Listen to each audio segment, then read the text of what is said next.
Pansit canton. Ayan ang kailangan natin. Sa mainit na kawali, naglagay ako mantika, tapos nilagay ko una yung baboy.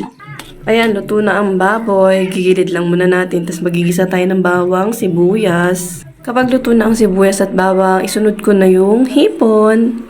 Halo-halo lang. At paghahaluin ko na siya, mix-mix lang natin yan hanggang sa maluto. Ayan, pwede na natin ilagay ang mga gulay. Tapos imekos-mekos natin yan. Timpla natin yung gulay ng liquid seasoning, bechin, paminta, asin, oyster sauce.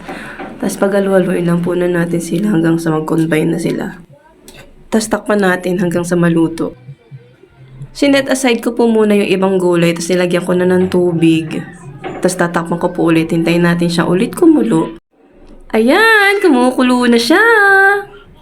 Timplahan na natin ng toyo, oyster sauce, bechin, paminta. Hindi ko po lalagyan ng asin kasi maalat na po yung noodles ng canton.